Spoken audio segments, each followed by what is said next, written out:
অর্থনৈতিক ও রাজনৈতিক সংকটে জর্জর পাকিস্তান। বৈদেশিক মুদ্রার রিজার্ভে টান, জ্বালানি তেলের মূল্য বৃদ্ধি সহ নানা কারণে রীতিমতো দেউলিয়া হওয়ার পথে দক্ষিণ এশিয়ার দেশটি। মাথাপিছু আয়, জিডিপি থেকে শুরু করে প্রায় সব দিক থেকেই এখন পাকিস্তানের চেয়ে এগিয়ে দক্ষিণ এশিয়ার প্রায় সব দেশ।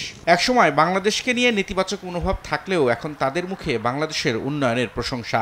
সাবেক প্রধানমন্ত্রী ইমরান খানের পর এবার বর্তমান প্রধানমন্ত্রী শাহবাজ শরীফের কণ্ঠেও বাংলাদেশের উন্নয়ন আর অগ্রযাত্রার গুণকীর্তন।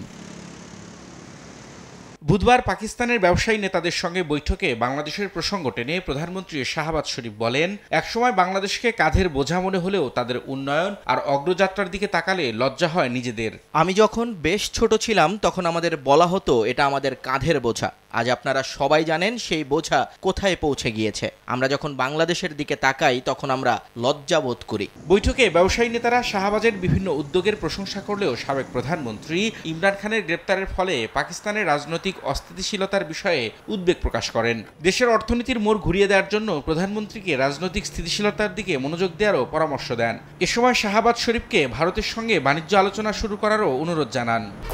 1, 2, 3 ঢাকায় জমি জিতে নিন 100% ক্যাশব্যাক সহ 20 কোটি টাকার পুরস্কার।